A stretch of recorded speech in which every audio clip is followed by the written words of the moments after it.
Uh, it's an honor and it's a pleasure to address all of you and to see all of you at this uh, great webinar, which is the first one for the year 2021. Uh, I'm so thankful that we have Professor Fobi here working with me to bring this to the entire world along with stellar faculty group today. So when we start this new year, myself and Professor Fobi, we thought that let's address the elephant in the room. And the elephant in the room is, and I was recently going through a newsletter by ASMBS and they said that the revision is the future for ASMBS. And so the first episode of 2021 after the aftermath of COVID pandemic is on management of non-responders after gastric bypass operation, which supposedly is the gold standard in bariatric surgery. So again, I welcome all of you. Our first faculty is Professor Bruno from Belgium, a great friend, one of the most experienced bariatric surgeon who has done probably 20,000 procedures. I've heard of less surgeons doing that kind of volumes. The president of the Medical Council of St. Jane Bruges Hospital. He's also the president of Belgian Society of Obesity and Metabolic Surgery, advisory board to AZ News and AZ Link in Belgium, the secretary general of the Belgian section for obesity surgery, and the member of IFSO and ASMBS. Bruno is a great surgeon, a great friend, and I had the honor of attending his meetings, which he used to do in his beautiful town. And I did one live surgery, the robotics, and that was a robotic revision of a gastric bypass, if Bruno remembers, at his center, where we did the same case like we are demonstrating today. So thank you very much, Bruno. I know you're very busy, but you spared time for this great webinar. Welcome, and we look forward to learn from you. Next, we have Professor Khaled Gawdat from Egypt, another great surgeon, a visionary, somebody who has been propagating the concept of banding these bypasses and who alarmed the world and the community of bariatric surgery at large that gastric bypass without a band will fail eventually and will have the same fate like a sleeve gastrectomy. So we have Professor Gawdat, who is the chief of bariatric surgery department at Incham School of Medicine, is the president of IFSO-MENA, president-elect of, IFSO-MENA chapter. He is an associate and advisory editor to Obesity Surgery Journal, founder and honorary president of the Egyptian Society for Bariatric Surgery. He represents IFSO, he presents Egypt in the International Federation for Surgical Obesity. He is a member of ASMBS and the first president of Pan-Arab Society of Bariatric Surgery. A great surgeon, devoted himself to the cause of bariatric surgery since 1996, thousands and thousands of bariatric procedure, another high volume, doing volumes probably one of the largest series in the world. And he has a special interest in laparoscopic bariatric revision. Professor Gawdat does these beautiful meetings. I was so unlucky, but not able to attend one, but Dr. Fobi goes to his meeting quite frequently. Thank you, Professor Gawdat, for coming and being one of the faculty at this show. And we look forward to learn from you. It's great always to be with you. Thank you. Thank you so much. Honor is all mine. Next, we have Dr. YuryYashkov from Russia. Yuri is the head of surgery and obesity surgical services in the CELT Center. He's the founder president of the Society of Bariatric Surgeons from Russia.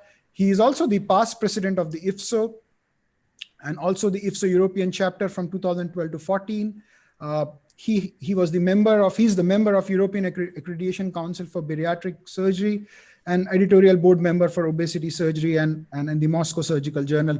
Welcome, Dr. Yashkov, and we look forward to hear your wisdom and your words upon why this gastric bypass fails and what all as surgeons we can do to, take it forward. Next, we have Dr. Christine Stier from Germany. Christine is a great bariatric endoscopist, and I had the honor of being with her on some of the very distinguished panels which we conducted with Galvao. And she is working aggressively on the cause of bariatric endoscopy. She did her doctoral thesis in Professor Minhard's Klassen's Department of Gastroenterology, and then subsequently was trained in Munich. Endoscopy is an integral part of our practice. And in 2012, Christine joined Rudy Weiner's department and as a senior surgeon and consultant of clinical nutrition. She, again, has done a very large number of operations in Professor Rudolph's department. And Dr. Rudy helped her to start endoscopic technique in bariatric surgery in that department. And then she has the distinguished honor of doing the first intraluminal outlet repair in Europe as a revision procedure. And in this context, she assessed and established the indication for dumping syndrome with the overstitch Apollo device. And Christine, as of now, chairs the Department of Surgical and Bariatric Endoscopy at Sana Obesity Center in North Rhine-Westphalia. So welcome, Christine. And thank you. It's a great honor. Never been to our meetings, but I'm so honored to have you, great friend here, and we look forward. We have another great bariatric surgeon, one of the teachers, Professor Rajesh Khullar from India. He was the past president of Obesity Surgical Society. We have learned a lot from him. He is one of the important members, I would say, one of the pioneers who established hernia and obesity surgery, both in India, the Secretary General of Asia Pacific Chapter of Hernia Society, and obviously the President of Hernia Society of India. And during his tenure, OSI has seen great growth. Professor Khullar works with the team of Professor Chaube, and he is one of the consultants at Max Institute of Minimal Access Metabolic and Bariatric Surgery. Professor Khullar, a warm welcome to you. And I think in India, probably the experience with non-banded gastric bypass is largest with you. And we would really look forward to learn from you as to how these surgeries are behaving, maybe 10 years of follow-up or 12 years of follow-up, which you have at your department. Thank you very much. Thank you, sir. Thank you. Last but not the least, I'm proud to say that one of our fellows who is now a consultant at Shah Hospital in Kaital in India, who trained with us and did our fellowship from Mohak. Dr. Manoj Khurana is also one of the faculties here. He is a fellow of American College of Surgeons, did his DMAS from AMASI in 2019, and also he has fellowships from IAGS and FMAS. And Manoj trained with us at our center, and he was very sincere, very honest, and very disciplined. Welcome, Dr. Khurana, and we also look forward to listen to your experience. Finally, myself and my teacher, my mentor, my everything, Professor Fobi, both of us are course directors here. And let's without any further delay, let's start with this particular panel. I would like to invite Professor Gawdat and Christine to moderate the first lecture session. Thank you. Thank you. Okay, it's great to be among this faculty. Probably collectively, we've done more than 100,000 cases. So probably we can talk about revisions and failure in a good sense. And I would like to call Dr. Manoj Khurana to present his lecture. He's going to speak about non-responders or failure after bariatric metabolic procedures, definition and causes. That's going to be a 10-minute talk. Dr. Manoj.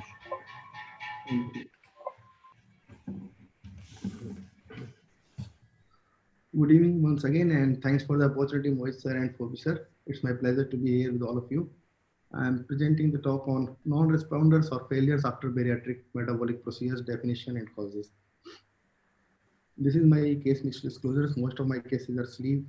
I'm just less than 1 year out of my fellowship.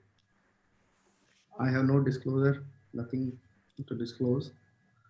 First of all, before discussing non-responders or failures, we should have a look on the definition of success or response. As this is the standardized outcome reporting in metabolic bariatric surgery, ASMBS outcome reporting standards. And what they say, they have very well defined preset definitions for the reporting of diabetes resolution, HbA1c less than 6 or remission. Same for the hypertension, very well defined BP readings.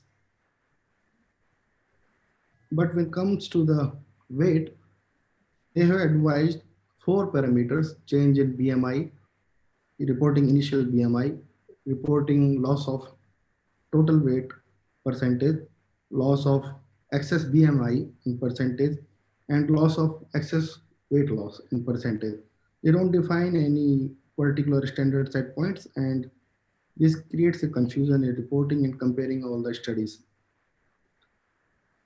I share this study of Bhandari of systemic review of definitions of primary and secondary non-responders after primary gastric bypass. They studied 112 studies and found more than 90 definitions of primary non-responders or secondary non-responders or definitions of responses.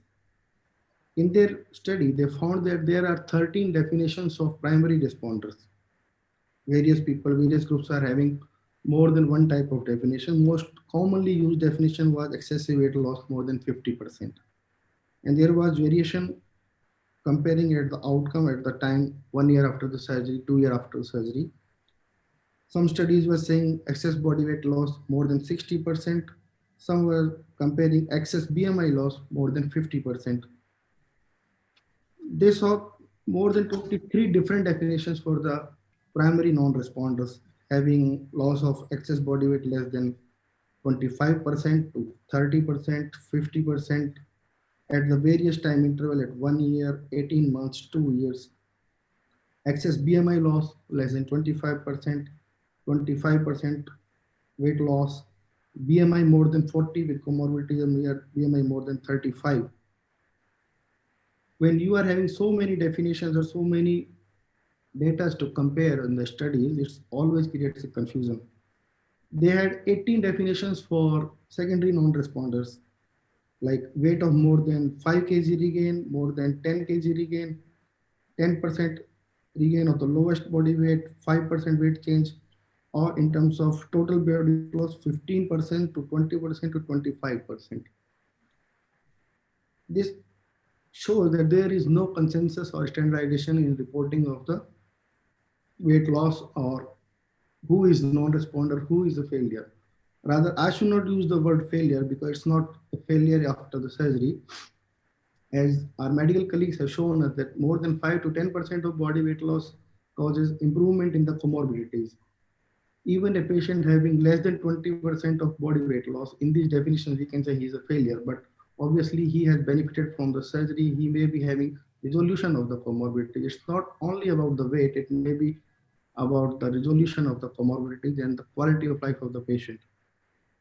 This study, multi-center study from Dr. Beg in India, they studied 9,617 patients, and they compared 3 different definitions of weight regain of more than 25% of lost weight, more than 10 kg, and more than 5 BMI points. And what they found in their comparison is when they are comparing all 3 definitions with 3 different definitions, they were having 3 types of responses of failure, 15% to 35%. So a standardized definition should be there. Otherwise, outcome can be misinterpreted. It can be in RUN-YGB, it can be said that by the study that the failure rate was 5% to 14%. So definition is making the changes in your data, your interpretation. Same study showing that different BMI groups less than 50 or more than 50. Sleeve gastrectomy in less than 50, failure rate of 36%, 24% to 13%. Failure rate can be 13 to 36% depending upon the definition that we are using. This is another study by Lotti, and they compared 6 different definitions for finding what is the rate of the failure or weight regain. And they found it can be from 9% to 91%. This all depends on the definition. So at the last, which definition is the best in out of 23 non-responders or 13 responder definition? I put this paper from Dr. Philip Shar that weight loss may be a better definition to use. They studied this population and this was the result table in their paper. And as we can see, if we see on the p-value, what are the significant values? These are the significant values in different BMI groups. So these values are all dependent on the BMI. What are the pre-surgery BMI of the patient? We can see BMI, excessive weight loss. You can see excessive weight loss at 12 months, change in BMI, all are dependent on the preoperative BMI of the patient. It can be due to different ethnicity, different adiposity of the patient, consideration of height. But if we see the total weight loss at 6 months and 12 months, the p-value is less than 0.5 and showing that this is not dependent on the preoperative BMI of the patient. And this may be the better definition to use for the comparison of the different studies. They found less than 20% of total body weight loss as a non-responding of the patients. Another study by Dr. Grover, and the same data they're showing with the different definition when they were using of success after the surgery, when they used BMI less than 35, not regain of more than 25, more than 25% of excess body weight loss, or more than 25% of the total body weight loss. They found with different definitions of the weight, the success of the procedure was different. When we see at the follow-up of 10 years, success could be 41% to 70%. Means failure could be 30% to 52% depending on the definition.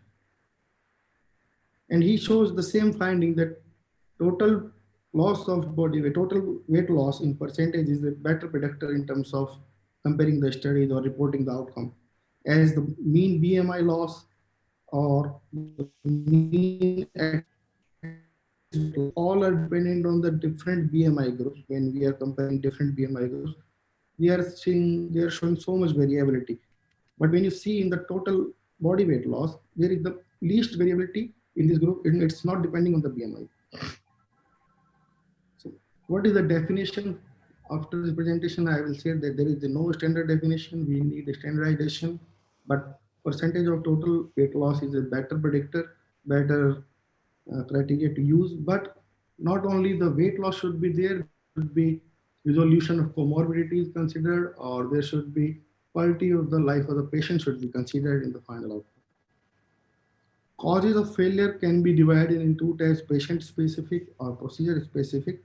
Patient specific, it can be a dietary changes, hormonal, psychological, physical activity, follow-up, or medications. In procedure specific, there can be outside changes, anastomosis changes, limb length, or a selection, primary selection of the procedure for the patient. Diet is the very important factor for weight regain or non-responders. And it was found that the grazing behaviors, consumption of smaller amounts of food over extended periods of time was associated with the poor weight loss or poor response after the surgery. I should not use the word failure. I should say suboptimal response after the surgery. And it was found that excessive intake of calories in terms of snacks or sweets, oil or fatty foods were associated with the weight regain. Psychological factors were also associated with the poor response. Binge eaters having depression, alcohol, drug use, or food urges, or having impulsive behavioral traits, all were found with weight regain or poor response. And it was found that the weight regain was directly proportional with the increasing number of psychiatric diagnoses.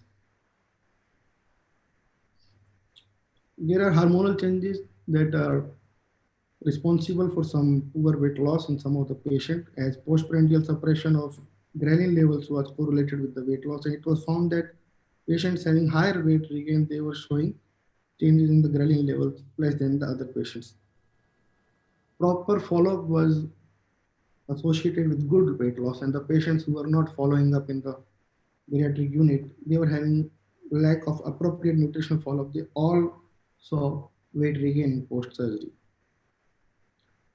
Medications can be causes of the poor weight loss. These can be steroids, antihistaminics, antidepressants, and antipsychotic drugs. And these should be looked for in the workup of the patient having poor response. Decreased physical activity was also found with the poor weight loss post-operatively. These all were the factors having patient-specific factors for poor weight loss. And there are some factors that are procedure-related. I'm talking only about RYGB in this presentation. First is pouch and size of the stoma. This was the study by Hennigan, and he studied influence of pouch and stoma size on weight loss. And what they found that they divided their patients in two groups: successful weight loss or weight regain or suboptimal response. And they found that pouch length was having significant p-value and stoma diameter was having significant p-value. They found that the pouch lengths more than 6 centimeters were related to poor weight loss. Another study showing pouch volume was having inversely relation with the weight loss, saying dilated pouch with more weight regain. And this is the systemic review by Dr. Mahavar studying the pouch and gastrojejunostomy stoma size. And what they conclude is larger pouches tended to be associated with the worst weight loss outcomes.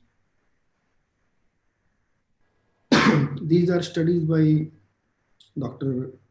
Manuel and others, and they have shown some APC use of APC and stoma tightening for the revision of the pouch dilation and the stoma dilation for the response of poor weight loss, and they all have benefited by these procedures. Another important thing, procedure specific for poor weight loss is limb lengths, and this is a systemic review by Dr. Mahavar, and they say that total length of biliopancreatic and alimentary limbs should be 100 to 200 centimeters. And as we have seen many studies by distalizing RYZ, they are treating the patients with weight regain after poor weight loss response. Another factor can be gastrogastric fistula. A gastrogastric fistula dampens the effect on weight loss and changes the hormonal levels in the body. And when we divide this and we separate the pouch from the remnant stomach, it improves and it causes the proper weight loss.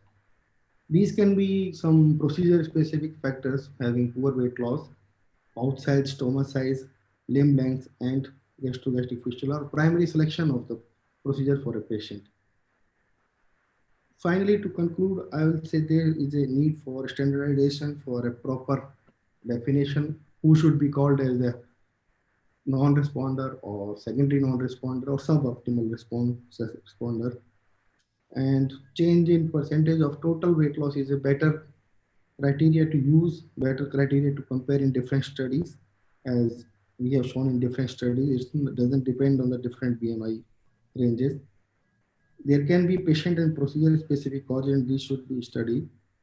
Multidisciplinary approach should be taken for these patients, involving bariatric nutritionist for proper follow-up and changes in diet, physical activity and psychological support, and endocrinologist should be there in the multidisciplinary team. Patients with poor weight loss should be evaluated procedure specifically by endoscopy or different measures, and management should be given as per their need. Thank you. Thank you very much.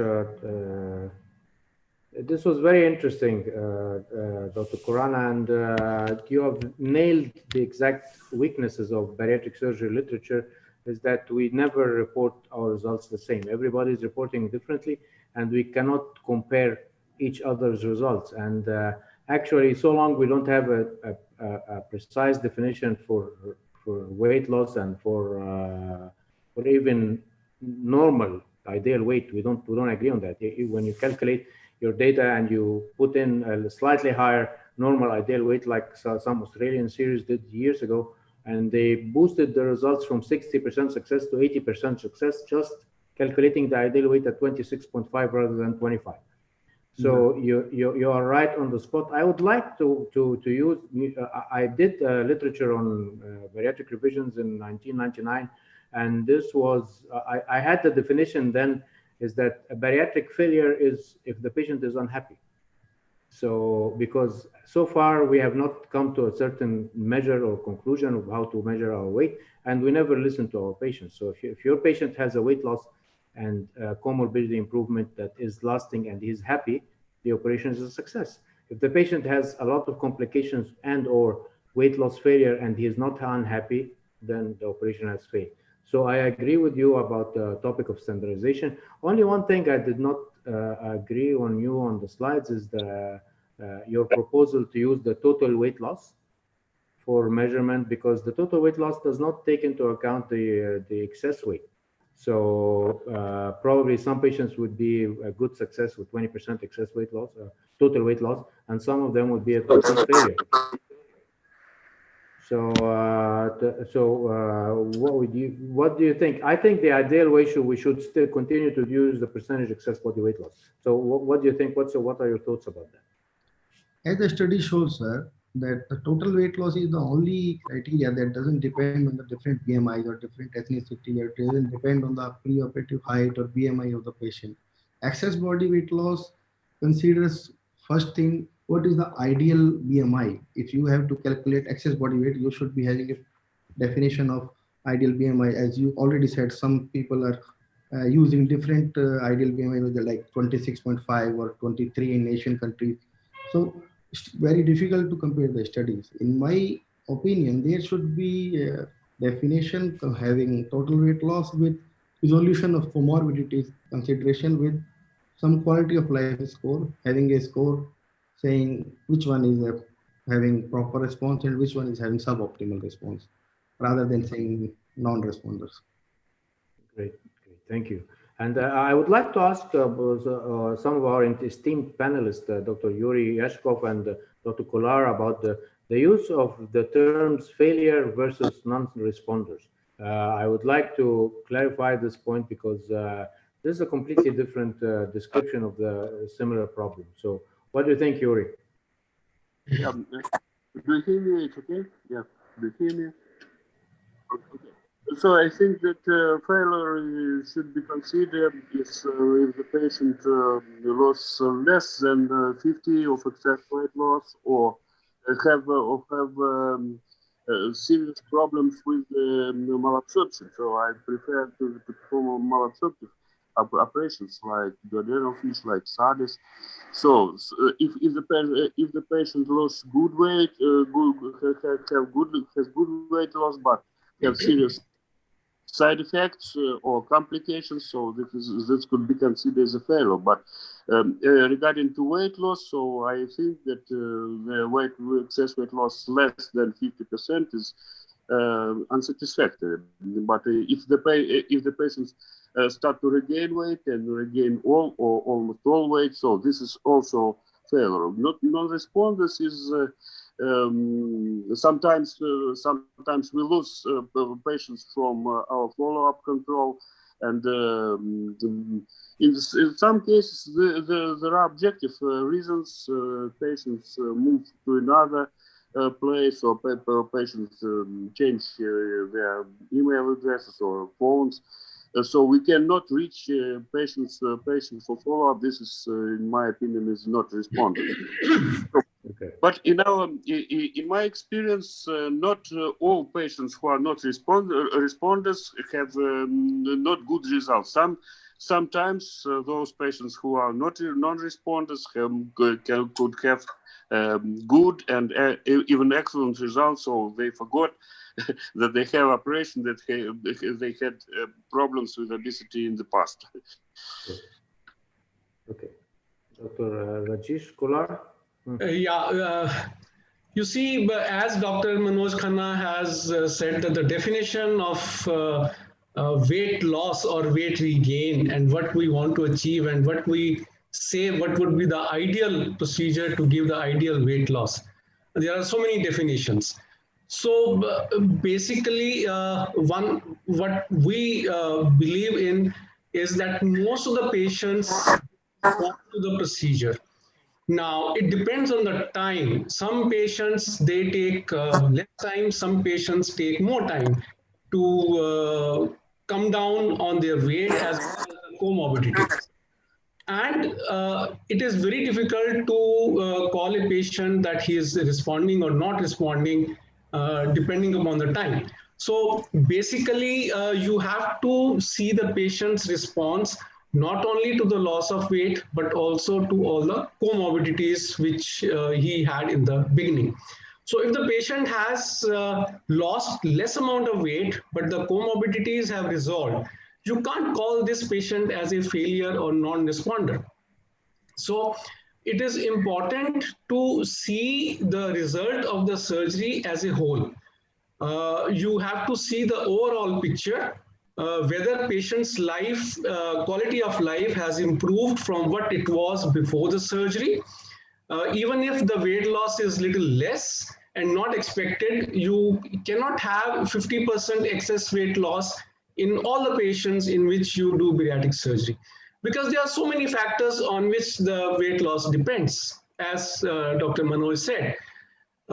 We in our center, we have tried to standardize the steps of Roux-en-Y gastric bypass. We make a small, very small vertical pouch, and we do a circular stapler so that the size of the stoma is always constant in every patient which we do. So a few of the factors which have effect on the weight loss are taken care of, and then we can compare these patients in a better way. But yes, some patients do better than other patients, and but I would not call anybody a total failure, because all of them, they do respond in some aspect. That is what I think. Okay, great. Yeah, I think if we agree on the definition of a primary non-responder or non-responder versus a secondary non-responder, the primary probably has mechanical issues with the operation. He had the operation not right, and he did not lose enough weight from the start. Secondary non-responders, these are the patients who lost some weight and then regained some, and this is probably some other issue other than a technical problem with the operation. Thank you very much. So Christine, you will invite the next speaker? Yes. Okay. Yes, and it's my absolute pleasure to invite Bruno Dillemans to the stage. He's a very, very dear friend and one of the most experienced bariatric surgeons globally. He has a lot of experience in redos, and I really would like to say he's wise regarding bariatric surgery, because he understands the pathophysiology as well as the surgery, the surgical technique. And he will talk about reinterventions in non-responders after gastric bypass operations. Bruno, the stage is yours. Thank you. Thank you very much, my dear Christine. They're far away from me. As well, thank you very much for the introduction of Mohit. Very nice introduction, and Fobi. And I have to say, frankly, it was a nice presentation of Dr. Khurana in terms of, the semantics, I would call the semantics of terminology. And I will try, to skip a bit on that part, the word failed, because Dr. Fobi was asking me that, and I will do my best for that. Neither using the word non-responder, because for me, non-responder is still referring to the fact that there is no effect whatsoever of doing your operation, which we nearly never see, if you understand what I mean. So I used here a new word, unsuccessful, the unsuccessful procedure of the bypass. So I tried just to run away a bit of the term failed, and still not using non-responder. Back again, non-responder, still referring a bit to the fact that the bypass was not working in the start, which with the newer type of bypasses anyway is not happening. They all lose weight by far initially, but what can you say if somebody after 5 years of weight gain, it was a responder, but it's not a responder after those years. So that's a bit the problem. So anyway, here I'm just gonna see, that's my case mix disclosure. You see that by far we're still performing the primary gastric bypass as described by the Roux-en-Y, but you see now that 26% of our patients are revisional procedures, which I think is quite a lot. We do around 1,300, 1,400 cases a year, so it's a substantial number of those that are revisional procedures. So to start with, I think that a failed gastric bypass or a unsuccessful gastric bypass, I think is, without any discussion, the most challenging of all failed primary bariatric procedures. And if you look in detail to the literature of the unsuccessful bypass, I have to say that we have a lack of good data, a lack of good research. What we see in most of the papers is just the localized experience of different bariatric surgical centers, and they all have their specific preference of doing a revisional procedure. And different surgical procedures have been described, but no single method is seemingly superior in having a good weight loss and having no complications. Either you go more aggressive and you're going to see more complications, either you're going to be less aggressive and you may see also less success in terms of achieved weight loss. And I think one of the most important flaws of the shortcomings of most of the papers is there is no systematic, concrete analysis being done of the reason of the failure. In a lot of papers, you cannot see any measurement or any, let's say, interpretation of the radiological examinations that normally has to precede every revisional procedure. And also in most of the papers, you cannot see any dietary counseling or calorie measurement, which I think is a very important issue if you try to consider to do a revision procedure for a unsuccessful gastric bypass. Now, the important question already briefly mentioned by Dr. Khurana, I think is important. Why did the procedure, the gastric bypass, not succeed initially? And then you have two major causes. One hand, you have the surgery and or surgeon-related causes, wrong indication from the start, technical failures, which are becoming less frequent nowadays, insufficient follow-up. But also you have that anatomical and functional deformity, which is gradually occurring in most of the gastric bypasses. You have the dilation of the gastric pouch, then probably even more important, the dilation of the gastric jejunostomy, but also nicely described, you have the fading out of the hormonal and malabsorptive mechanism of your gastric bypass. We all talk about ghrelin, very important, but a lot of studies have shown that after 3 or 4 years, ghrelin is going to be produced by enterocytes instead of the cells inside the stomach. So you have that, I would say, fading out of that hormonal mechanism, which is certainly important. And I think if you look to most papers, and Dr. Khurana already mentioned that, if you look to the relationship between the size of the gastric jejunostomy and the percentage of weight gain which is happening in the subpopulation, you can see that there is a relationship. That means that how wider the gastric jejunostomy has evolved, how higher is the percentage of weight gain. But on a scattered plot diagram, which is a bit different, you can see that still, we have patients with a relatively small gastric jejunostomy who have seen quite a lot of weight gain, and the opposite as well, that patients with a relatively wide gastric jejunostomy are not seeing quite a lot of weight gain. So there is an important overlap. It's not a black and white division between the size of the gastric jejunostomy and having weight gain or not. Here you can see, I would say, 3 upper GI series of abnormal anatomical constructions from the start.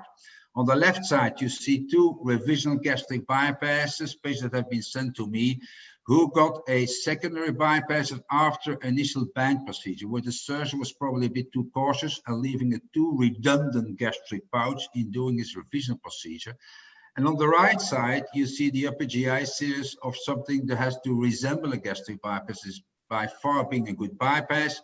You can see here, if you can see the mouse, that this stomach has even not been completely stapled, so there's a gastric fistula. The pouch have been left also too long, I think around 9 centimeters, and too wide as well. So in those 3 cases, you can see that the weight loss from the start probably would not have been very fantastic, which have to be deferred to weight gain. And in those situations, I'm just going to show you that that's a similar case here. If you can see the video. Also here, the gastric bypass have not been perfectly done from the start. In those cases, I think there is a player to do a proper gastric bypass from the start. So here we're going to try to do a good correctional surgical procedure by resizing the completely complex and trying to make a proper gastric bypass in terms of diminishing the total volume of your gastric pouch and your gastric jejunostomy. And you're going to see in the part that we're going to remove that when we're going to fill it with carbon dioxide, you're going to see what a huge volume that have been resected. So in those cases, I think we don't have to do a conversion procedure. We're going to try to do a proper bypass. And happily, most of the unsuccessful bypasses that we see nowadays have a more or less normal upper GI series, completely different than the bypasses from 10 years ago, where you can see on the left side that, probably the gastric pouch have been a bit dilated, as well as the gastric jejunostomy. There's a bit of candy cane. Pouch probably a bit longer than we would estimate. The same could be said from the right side, but that's not a abnormally constructed bypass from the start. That's different. You can see that that has dilated in due course of the postoperative follow-up. And so this is bringing me to the most other important cause, I think, and they all could be confined to patient-related. You have increased intake, you have sweating, overcoming dumping, you have psychological factors, and all those things could be summarized to a loss of compliance on the part of the patient. Now, whatever the exact reason is, and it's not always easy, you know, to say it is the surgeon related or it's patient related, I have the impression that the clinical presentation of the patients is most of the time they're back again complaining of a loss of restriction. They back again can eat too frequently, which is called polyphagia, either too much at the time than when they eat is called hyperphagia, or a combination of two of those. So around 80%, and we look for that, of all patients who are coming back to a consultation with a failed bypass or unsuccessful bypass have loss of restriction back again. So on those things, I think it is very important to do a good daily caloric measurement. So we ask to our patient to really write down very nicely everything what they eat and drink during 1 week. They have to bring it to our dietitian, and they're going to take 1 hour, 15 minutes that our dietitian is really calculating very nicely, measuring what the patient is eating back again. And here you can see that this individual patient is back again eating more than 1,500 kilocalories a day, which we call a bit the loss of restriction, a bit arbitrary. So this patient is eating back again 1,853 kilocalories a day, loss of restriction. So that's a bit in regarding doing your investigations. I think necessary a minimum investigation before the surgery, regardless of doing a good endoscopy. So what can we offer our patient? I think that in the absence of a real anatomical or functional deformity of your gastric bypass, all energy from the start has to be in trying to improve back again the compliance of the patient. And so we put our patients always 3 months on the compliance enhancement improvement, behavior modification, dietary modification, exercise promotion. I'm not in that program. It's all done by the dietitian together with the psychologist. And if the patient do not comply after 3 months, and we do not see any weight gain, and they have an excuse, and around 40% of those patients are as such, then we send them to the neurosurgeon by way of speaking to get a new brain. So we're not going to offer those patients a new abdominal operation. I think it's not worth the money. You know, you're going to be lost. They first have to show compliance before we consider to go for a surgical revisional procedure for a bypass. Now, if the patient do comply, then I think there are 2 surgical pathways we can offer. Either adding restriction. I think this is, you know, as I said, for 80% of the patients, the most logic surgical pathway. Either adding malabsorption, and we come to that a bit later. So adding restriction, what do we have? We have the endoluminal techniques, which have become, you know, very popular nowadays. And we all know Christopher Thompson, who started doing those procedures, I think one of the first in the United States. But we still have to look a bit more critical to all the results that are going to be reported here. Now, Christopher Thompson reported after 1 year excess weight was of 14.5% with the stoma fix, I think. Or anyway, the purpose was to downsize the gastric pouch as well as downsize the gastrojejunostomy. George 8 from Pittsburgh started a very nice prospective randomized trial between 60 endoluminal downsizing with the stoma fix and 60 sham operations, but he already stopped his study preliminary, but he still published it in the archives of surgery in JAMA Surgery, just to say it seemingly was not working. And then there is certainly a completely new interest in that domain by Galvao Neto with his fantastic device, the Apollo overstitch, but we still have to wait a bit the certainly long-term result. I'm just going to show you 2 of those results. One is from Lava Patel from Illinois, who did in 50 consecutive patients a downsizing of the gastrojejunostomy. I think around half with bursting suture, half with a circular string. And you can see that he did a lot of measurement of all his patients, and they were all statistically beneficial in terms of you see an effect. But if you dare to see a bit more clearly to those figures, you see that after 1 year, those patients have lost excess weight, not total weight, lost 10%. That means that the patient who got 100 kg, you know, he approximately lost 5 kg of his weight. Is that a good result? It could be statistically significant, but that's not worth, I think, the issue. Another nice study from Reina Moon from Orlando, that was a multi-center study together with Manoj Bhandari, Nathan Zundel, you know, big names in the bariatric field. 8 centers, 558 patients were included, and there they tried to downsize the gastric jejunostomy by using the argon plasma coagulation without an overstitch. We have to say, just doing that, hoping for scar formation. There was a high dropout of the study, which is a bit embarrassment, I think, for a prospectively study. And you can see that the total weight loss after 3 years was just 5%. Back again, you know, it works a bit, but it's still not, for me personally, convincing. And hoping that Christine, certainly after that, we could have a debate, is trying to convince me. And then I think you have the attractive field of a resection and a correctional surgical procedure. You have the gastric pouch resizing. You have the gastrojejunal sleeve, where you're going to try to trim the gastric pouch and the gastrojejunectomy together with the candy cane resection. You also sometimes, for a solely dilated candy cane, the blind droop resection.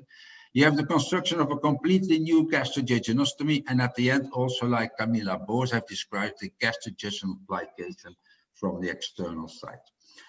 The results of those papers are a bit conflicting. You have some poor results, like Michel Garnier, also shown as one of the first, but you have some promising and good results, and the vast majority have shown good results. This is one of Ianelli from the University of Nice, 20 patients with a very good excess weight loss, 69% after 20 months, but there are 30% of major complications. So 3 of those 20 patients developed a leak. They call it an abdominal sepsis, but we all know what is an abdominal sepsis. So, and they already have seen weight gain after 12 months. Another nice study here from Hamdi and Trump from the Harvard University from the United States, where you can see that in 25 patients, they completely constructed the new gastrojejunectomy, which is a tough operation. And you see that the BMI got down from 41 to 33. Very impressive, certainly taking into account that the initial BMI was even 54 before heading for the bypass. But in the 5 patients of the 25 that has been followed after 2 years, you back again have seen an important weight gain, amazingly. So this is the reason when we consider to do a gastrojejunal sleeve, in this case here, you can see that only the pouch is seemingly dilated. Here we're just going to do a pouch resizing. We're always going to put a non-adjustable band on top of that, just in trying to consolidate, in trying to fix the additional restriction that we're going to achieve, in trying to prevent that back again weight gain would happen by having that dilation. So here we're going to fix a non-adjustable band. It's a minimized ring around the gastric pouch, which is going to be fixed then around the gastric pouch. What we think is that, like for the primary banded bypass, that anyway, we're going to try to prevent back again a dilation of the gastric pouch, and by this weight gain. Just some technical surgical issues. I was just referring to the study of Ianelli. A gastrojejunal sleeve looks to be an easy procedure, but still you have to be careful. When the anastomosis have been done with a circular mechanical device or hand sewn, I think it is quite safe to do your gastrojejunal sleeve, and there's no problem to see any devascularization at the level of the gastrojejunectomy. But be careful, when the anastomosis have been done with a linear one on the backside, and most of the gastric bypasses in Belgium and the Netherlands have been done with a linear device, you always have to be more careful to do your gastrojejunal sleeve, because that small triangle of, I would say, the tongue-shaped spur of the jejunum that have been put higher, when you're going to do a resizing relatively tightened to the gastric pouch, the gastric tube that you left inside, this part could devascularize. So you have to be careful. I'm just going to show you in a short video where we did that resizing as well. And then you can see that bluish color, which is appearing here at the level of your gastrojejunectomy. And then you can think, okay, it's going to be a hematoma. That's not a hematoma. It's not the location of a hematoma. This is the region that could devascularize afterwards.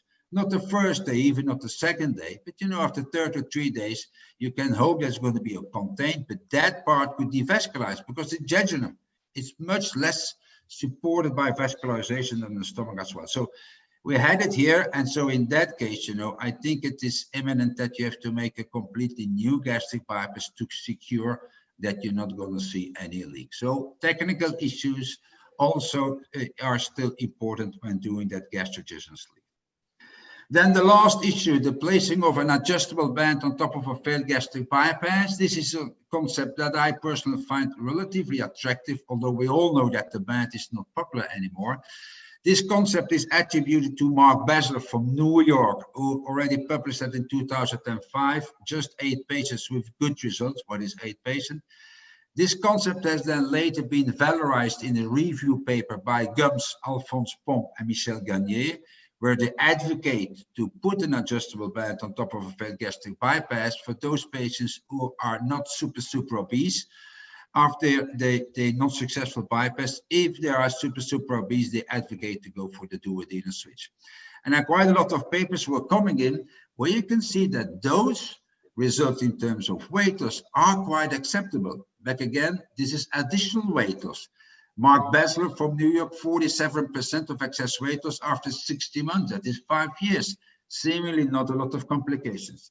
Irani and George Fielding from New York as well, 43 patients. Good results in terms of weight loss. Shimizu as well.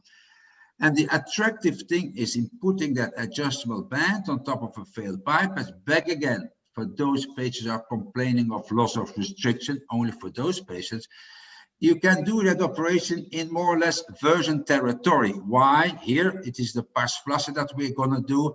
The surgeon has not been there. You nicely can put your band around it. This is the older one, the 975, I think, from Allergan.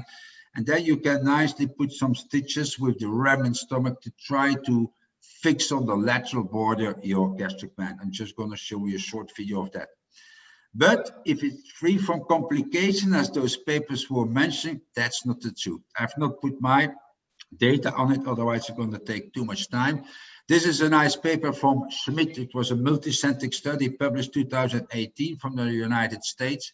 Schmidt is, I think, from New Haven, 139 patients with a follow-up of 2.5 years. This is a relatively short follow-up for a band. We all know that it's not 5 years or 10 years. Excess weight loss, back again, additional excess weight loss, fairly good, 37%. This is an acceptable result.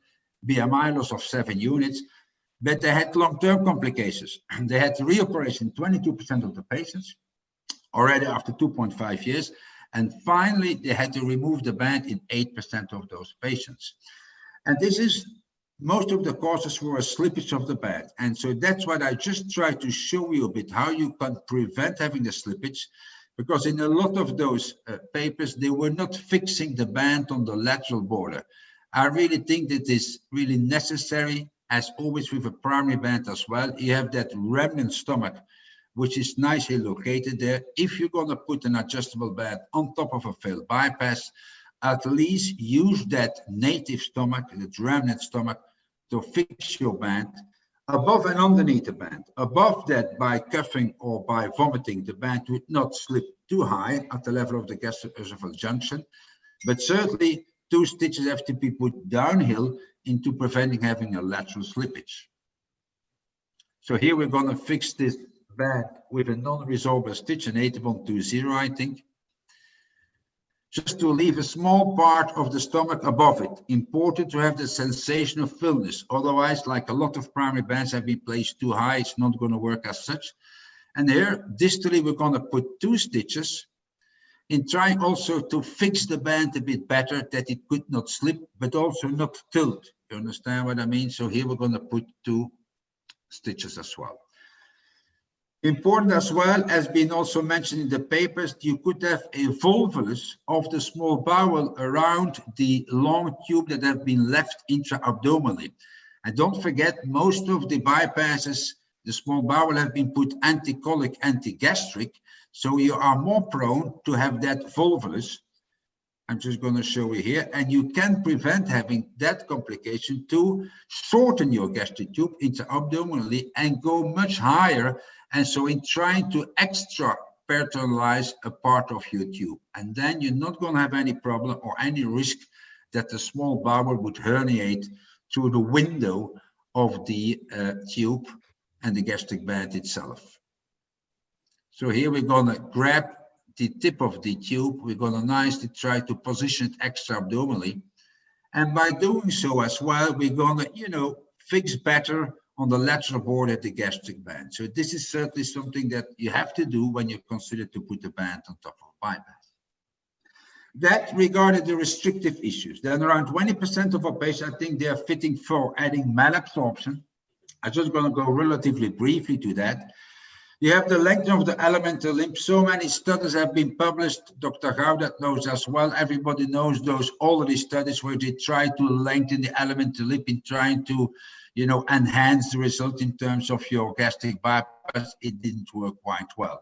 And so this is also one of the reasons that the distalization type Brolin, where you lengthen your elemental limb, you know, where you're going to cut the BPD limb just before the anastomosis and you're going to re-implant it later, that has been more or less abandoned. Why is that? Because in that very long elemental limb, you still have a variable amount of absorption, and in general, too much absorption, certainly of sweets. So if you do that, you could have some good results, but it is certainly not predictable. The only way, the only proper way to do a distalization is according to Sugarman, who unhappily Harvey Sugarman died 1 year ago, also one of the founding fathers that has left us. But anyway, he did nice studies in the past already. Fobi himself did nice studies as well of a type of distalization. It's really going to work when you're going to lengthen the BPD limb, because in the BPD limb, how long are you going to make it? There's no absorption whatsoever. And it was considered that if you leave 3 meters of absorption capacity, that is going to be enough. In some publications called the total elemental limb length. And then there's a recent study, a very interesting study. I would advocate everybody to read that study carefully by Giassi, where Kelvin Higa joined that study, where Eric De Maria joined that study. So in 96 patients, they were doing the formal distalization type B according to Sugarman. The period was between 2010 and 2016. They had a follow-up of 50%, still a bit unhappily, quite a lot of drop out of the follow-up, but they had fantastic good results. Additional excess weight was 65%, and also they had a very good control of the associated diseases, diabetes control very well, hypertension, whatever. But they learned their lesson, and that's important in due course of the study. Most of the time we are not reading the materials and method. That is written in the materials and method. So in the first 11 patients, indeed, they were leaving what was until then considered to be sufficient enough, 3 meters of absorption capacity. But for those 11 patients, 7 developed intractable diarrhea, 3 severe hypoalbuminemia. So in those 7 of 11 patients, which is around 65%, they had to do a proximalization of the distalization to treat that serious problem. So and then they changed their strategy in leaving 4 meters of total elemental implant, and the results were less heavy in terms of malabsorption. 85 patients, they did not do any proximalization yet, but still low albumin in 21% of the patient, low calcium in 21% of the patient, and low vitamin D in quite a lot, but that is less relevant.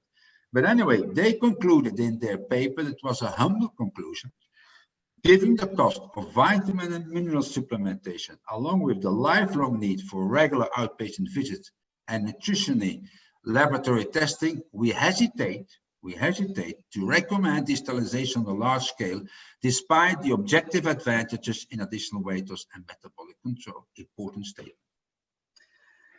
And I think that one of the important reflection on limb lengths as well, we can discuss that, we as surgeons are measuring probably too much. We always think it's too much quantitatively. What do we know about the absorption capacity of each square millimeters of the intestinal villi? What is regarding the number, the height, the cellular density of the villi? What to talk about patients with celiac disease and corn milk allergy? There are quite a lot of those. And then regardless of that, we see an important adaptation in time as well. Last but not least, you also can convert your gastric bypass to a more formal malabsorption operation, either do it in a switch, either to go to the SADI S operation. This is a nice publication from a long time ago, 2007, where in around 12 patients, the surgeons, including Michel Garnier and Alphonse Pomp, converted the gastric bypass into a duodenal switch.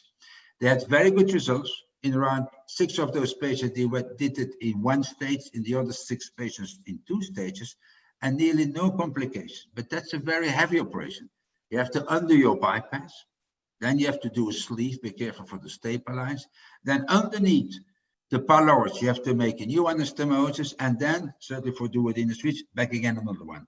This is not for the regular bariatric surgical skilled surgeon. This is too heavy. And I've asked Alphonse Pomp 3 years ago in a congress, are you still doing that conversion for bypass? And he frankly and very honestly said, we stopped doing that, Bruno, because after those 12 patients, we have seen quite a lot of complications. So it's not evident to do that procedure. The same could be said to converting a gastric bypass to a SADI procedure. It's a bit the same principle. I've seen Dr. Torres doing it magnificently, fantastically well. But back again, this is a heavy operation. It's not, I think, for the regular skilled bariatric surgeon. And I just would like to finish in explaining very brief. It's going to take 2 minutes the way we work, not only we, some other guys who have been trained with us or colleagues, the algorithm that we are working with for a failed, let's say an unsuccessful gastric bypass, if we are not willing to use the word failed. So we always do the good investigations. I think that is necessary to do. And then for those patients where we see that the bypass has not been properly done or is not proper anymore, like in case of a gastric fistula, or when the pouch is being left too redundant, then we consider to do a correction surgical procedure straight away without putting the patient under compliance enhancement. For those most frequently group of patients with a normal looking bypass or a slightly enlarged pouch or gastric jejunostomy, we put the patient on behavioral and dietary modification for 3 months. And only when they do comply, then we can consider to do another surgical procedure or a conversion surgical procedure. When the patients have loss of restriction and during the operation, the bypass looks proper, that means there's not a heavy dilatation of the pouch, neither for the gastric jejunostomy. So there's no argument to do any resection. Then we put an adjustable band. For those patients where we are filling the bypass with some area, you can see that distended gastric pouch and or gastric jejunostomy, sometimes 4 centimeters, 5 centimeters. Then we do a pouch or a gastric jejunal sleeve, and we're going to put that non-adjustable band on top of that, with the only purpose in trying to prevent dilation on a later stage. And only for those around 20% of the patients who have no loss of restriction, sometimes elderly women, they're just eating 1,300 kilocalories a day, then we consider to do a distalization of the gastric bypass, but only when they have a BMI of more than 40. We're not daring to do any distalization anymore. When the patient has a BMI of less of 40 or is already complaining of some diarrhea or loose stools, we would not advocate to do a distalization. Thank you very much indeed for the team from the Virtual Bariatric University. I picked up a nice picture here of the fantastic group. Thank you back again for the invitation and for the possibility to have my lecture. Thank you.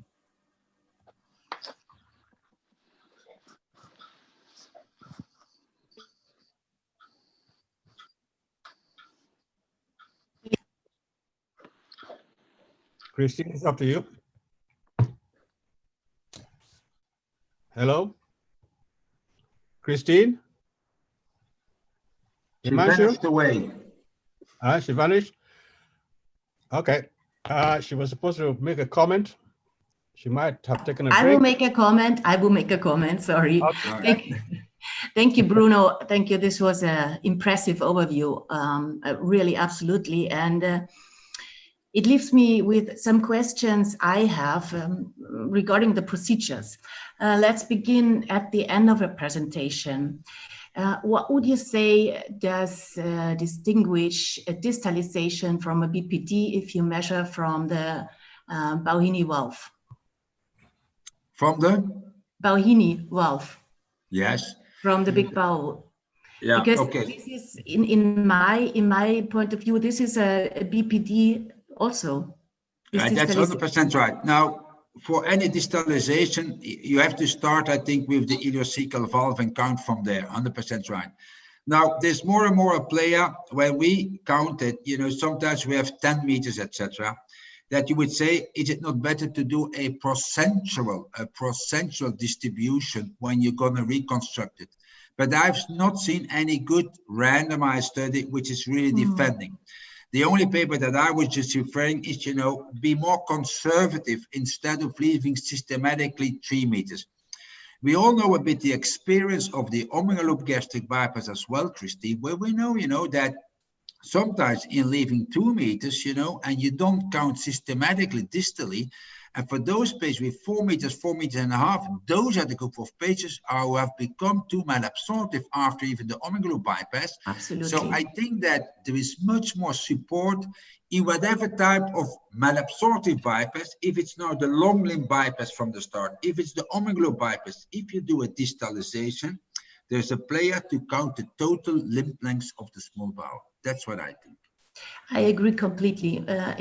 As I understood, this means we don't want to create a short bowel syndrome, right? That's it. That's exactly. it. Because I completely agree. The patient that you have to operate with a short bowel, you cannot straight away do those operations. You have to admit them. They have to receive albumin, which is relatively expensive, you know, intravenously. You have to feed those group of patients. So the real cost, which is also mentioned by Jesma, the real cost of a patient before you even go for a surgical procedure is quite a lot, you know. And those patients, we all know that from the Scopinaro from the past, the BPDs, they all come to your consultation probably too late, you know, because they are so pleased with the weight loss that they are not seeing their own disease. Exactly. That's absolutely true. And I saw those patients and I was shocked, to be honest, what kind of deficiency they have presented. It was really devastating. Yeah, that's right. Yeah, so I agree completely. We have to measure, or we have to know the relation of the limb length. This is really, really important. And we don't have to forget that the small bowel is adapting, you know, it's growing, it's adapting to the situation. Yeah. That's it. Please. That's it. I think that you could believe we have seen now so many Scopinaros from the past 20 years ago who are very deficient in proteins, but have seen weight gain. Because sometimes those patients are eating 4,000, 4,500 kilocalories a day, but the sweets are going to be absorbed and the protein still not yet. So we have that odd situation that although they are in a very poor metabolic state and still they have become obese back again. So there is not, I would say, a holy grail, you know, to have the good solution for a lot of those patients. And so what we have learned, and Kelvin Higa as well, and I think Mel certainly have to join us in that discussion, that for a failed bypass, which have been properly done, where the patient have a splendid weight loss from the start, and after 10 years is coming back because of weight gain, because of loss of restriction, loss of compliance is really at stake. And I've heard from Kelvin as well, he's now much more reluctant to give green light for a revision surgical procedure for a failed gastric bypass, having learned those issues. Yeah, that's true. And I agree also, as you said, that the alimentary limb can resorb a lot, especially sweets. So the carrier for glucose are there. And this is why I always promote that the alimentary limb should not be that long, you know, because they absorb a lot at the alimentary limb, but not the right thing. Yeah. 90% of the sweets in some studies with isotope marked glucose have shown that they are absorbed in the alimentary limb. 90% of the sweets that somebody's eating. So in our concept, when we explain our patient gastric bypass and we say the alimentary limb is not participating in the absorption, that's a fake story. It's not true. That I agree completely. But let's come from the small bowel to the pouch. And I also agree that there are these three positions of patients: the one that have an enlarged gastrojejunostomy, and those that don't have anything, that have a proper bypass. and those that have, in the primary way, failed, really in this way, a failed bypass because there was a technical issue. Failure. Absolutely. And you ask regarding the outlet repair and the intraluminal approach. And I have to say, if motility, the muscular strength of not only the stomach, but also the esophagus can enlarge the anastomosis, how can any procedure think to be sustainable over years? It's not possible. If you think that you can swallow standing in a handstand, you know, there is so much power behind the GI tract. That's unbelievable. That's right. I think it's a good comment. So in that part, you are saying as well, Christine, that although you could do really your best, you know, in terms of having an outlet obstruction by a stitch or whatever, they also are prone to dilate again. Is that what I understand? Yeah. Absolutely. So that is then one of the reasons that I think that in our algorithm, at least, that when you did some additional restriction, what do you think about putting that non-adjustable ring on top of that to at least try to consolidate the additional resection and by this restriction that you have achieved? I think that if you see on the papers from Tram and Hamdi, if you see another page from Pianelli, after 12 months back again, you see that weight gain. That is what you mentioned as well. So at least what we have learned from the primary band procedures, we're going to try to prevent that those parts would dilate longer at the longer end. And this is, for example, our stepwise procedure that we firstly do the analuminal outlet, and we also do repeat it because there are patients you cannot position a band. But if this does not work, the next step would be a band. Yeah, absolutely. Okay, very good. Absolutely. Thank you, Christine. Yeah. So, and I have to ask also Dr. Yashkov about his opinion to this topic, which is really a big one. First of all, I would like, to thank Bruno for the excellent lecture and for very clear explanation of when and how and what to do in any cases. Of course, there are many nuances in failed gastric bypass. So from restrictive component to malabsorptive component, so it's clear. But my own experience with gastric bypass, primary gastric bypass, is very limited. I prefer to do sleeve gastrectomy, SADI, now currently SADI, and I have a previous good experience with duodenal switch operation. So, but I had to operate some patients who were operated in other clinics, and we operated them with failed primary gastric bypass. And mostly dependent, of course, of X-ray image, yes. So mostly I added malabsorption to the primary procedure, and the topic about how long should be common channel, how long should be alimentary channel, to my opinion, is the most important in this. So what? May I just jump in? May I just jump in? But if you add malabsorption, a significant malabsorption, how is your follow-up structured? Because in my opinion, if you add really a significant malabsorption, you must have the patient at your hand. But in case, I will continue, yes. In case of SADI, so my preferable size of common channel is 250 now, yes, 250. But it is much better in terms of malabsorptive complications than in my previous experience of duodenal switch. But after duodenal switch, weight loss is more sustained than after SADI. So I see some patients who started to regain weight after 3 years after SADIs with 250. But to my mind, so we need to make a common channel after failed gastric bypass. If we add malabsorption to primary gastric bypass, so about 200, maybe 150, but with alimentary channel. Counting.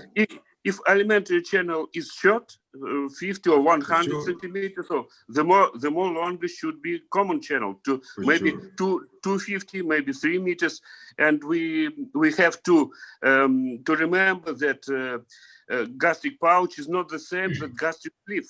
So in gastric bypass, we have to measure some longer common channel and maybe some longer alimentary channel than we do this during side operations. I think so.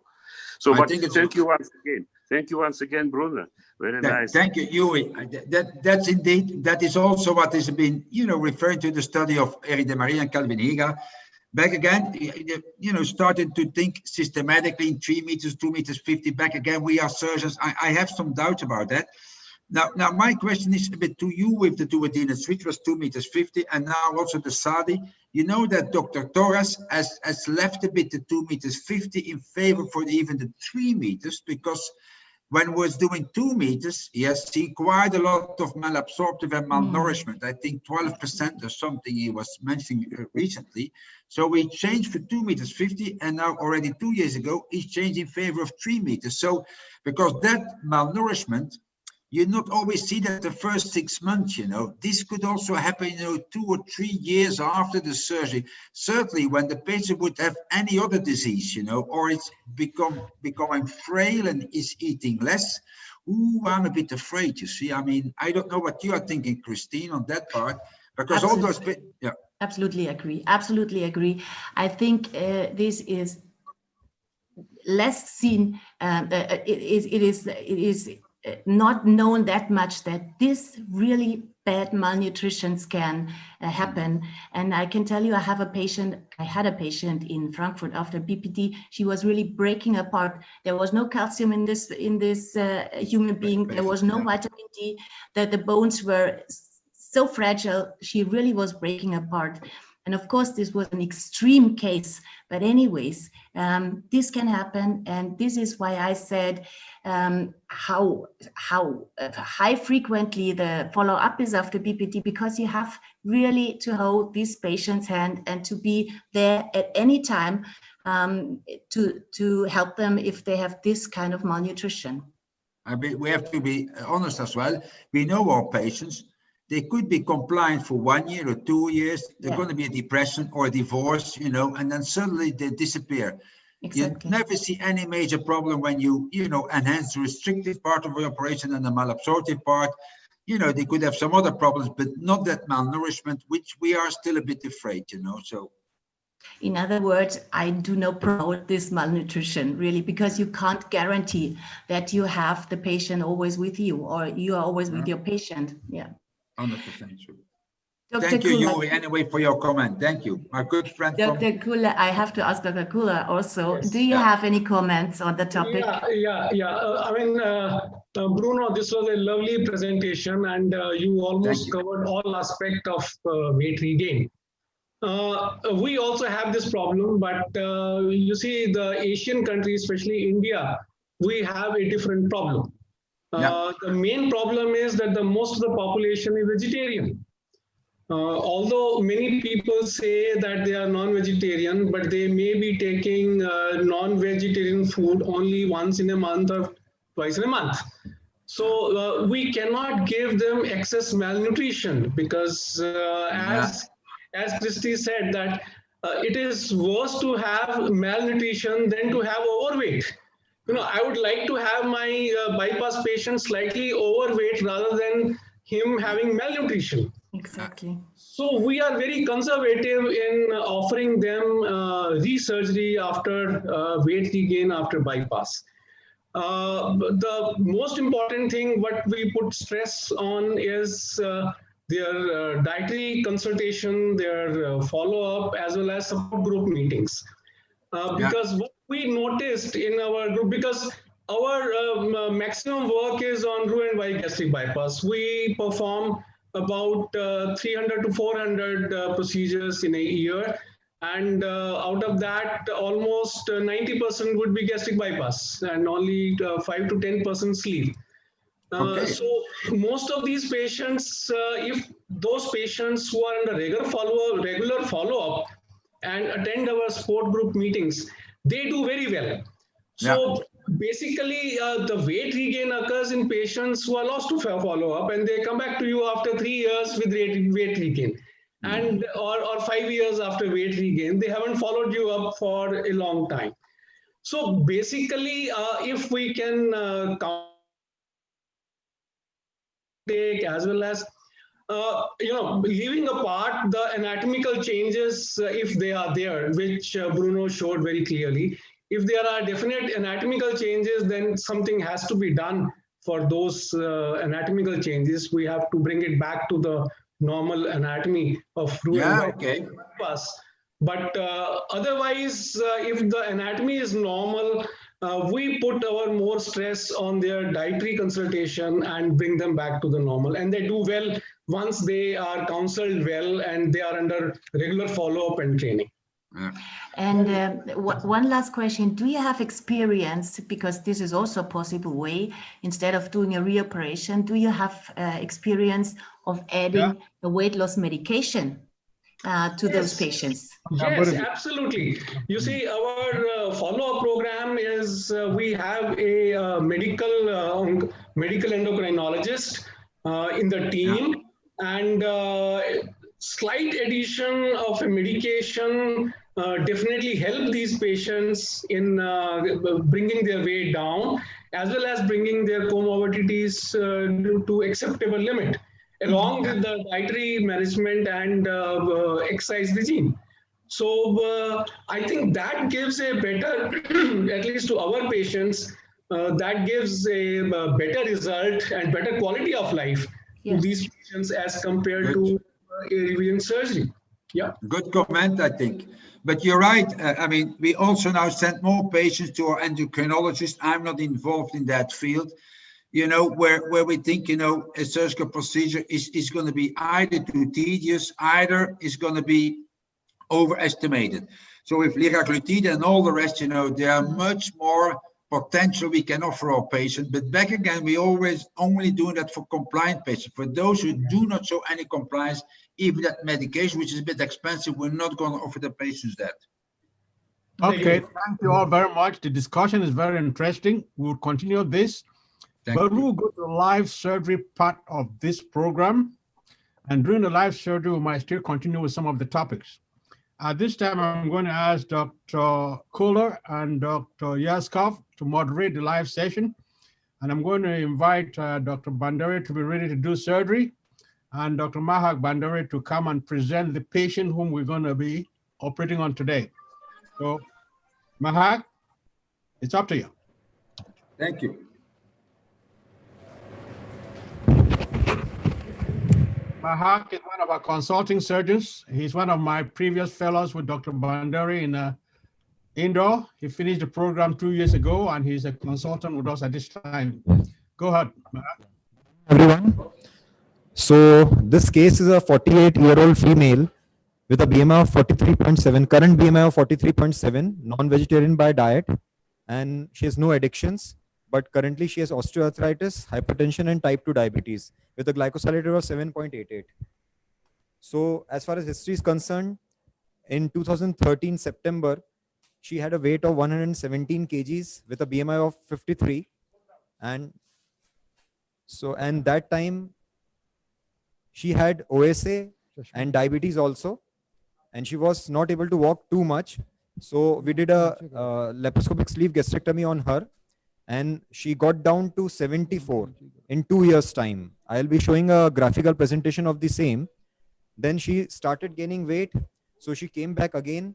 She had some metabolic memory, so her diabetes was somewhat cured. But in 2018, when she again came back, her glycosylate was 6.44. And there was some diabetes. Her sugars were 156. So we did a gastric bypass on her in 2018. And that time the weight was 99 kgs, the BMI was 42.3, and she went down to 82 kgs. So this is the graphical representation. As you can see that we started at 117 kgs. In a period of 2 years, she got down to 74 kgs. Then she started gaining weight, and then she went up to 99 kgs in 2018. So we did a gastric bypass on her. And in a year's time, she again lost 17 kgs and went up to 82 kgs. But right now in 2020, she again gained the weight back, and she gained up to 102 kgs. And right now she's again become diabetic. So the main concern for her for the revision surgery was she has again become a diabetic, and again she's getting all her problems. So the investigations, the current hemoglobin is 12.5, the albumin levels are good, 4.3, and no liver problems. The HbA1c is 7.98. Her RT-PCR is negative. So we'll be starting the surgery. So over to Dr. Mohit. Yes. Okay. So good evening, everybody. We have already, this patient already underwent an upper GI endoscopy, which was normal in the OPD basis, and also X-ray gastrographin, which showed a dilated pouch with a large candy cane. But I'm going to do upper GI endoscopy because we do it as a routine intraoperatively just before the surgery. You can see I'm in the esophagus now. And this is what is the plan? What is the plan in this patient? Sorry to interrupt. Okay. So the plan in this particular patient would be to resect the pouch and the candy cane, resize the pouch, resize the anastomosis if possible, put in a band there, and then do a type 1 distalization where we make the BP limb as long as possible, with the mindset in Indian scenario that we need to at least give her a common channel of 400 centimeters. So the plan in short is to resect the pouch, resize it, and put a band and distalize this bypass. That's the plan. So the plan is to use everything in your armamentarium. Yeah. Basically everything to. So as you can see, this is you're very correct. So this is basically the Z line here. It's okay. There's no esophagitis. So I can see that this is exactly around 5 to 6 centimeters of a pouch. This is the anastomosis. You can see this large candy cane here. Can I have the internal view, please, so I can focus on the candy cane? Can you give me the internal view on the PIP? Yeah. Okay, so can you see the pretty large candy cane there? And but there's no marginal ulcer, nothing, absolutely fine. So now I'm going to start. For the sake of time, I was waiting, so I just put in the ports. So just focus on the ports. So this is just like routine, what we do for gastric bypass. This is my umbilical port, just supraumbilical port just above the umbilicus, which is the optical port of 10 mm. This is the port which is 12 mm. And that port is exactly in line with the optical port. We have another 12 mm port, which is on the right side. Again, almost in line with the optical port. So both right and left ports, both of them in the anterior axillary line, on both 12 mm. Then we have two 5 mm ports, just for the purpose of one for my assistant and one for me, both in the subcostal region, 2 finger breadths below in the anterior axillary line. So that's my port position. Can you increase the height of the table a little bit? So the first step, what I'm going to do is that, as you can see inside, that this is the gastric bypass, which is there. I have a very large candy cane here. And obviously we just going to dissect this, because I'm going to resize this pouch, as I explained to Dr. Khullar, that I'm going to use everything in my skill and my armamentarium to give the benefit to this patient. Just to start the discussion here, I discussed about endoscopic option of revising this gastric bypass. But the endocrinologist who is known suggested the revision of a gastric bypass, and correctly so, because I realized that the patient is still on the anti-diabetic medication, and just doing some endoscopic suturing and outlet reduction won't give her that amount of metabolic benefit, which we can actually give her by giving some distalization. So that's my decision, because I was still confused. We had another patient which we were posting for this particular session, but this looked to be more interesting, because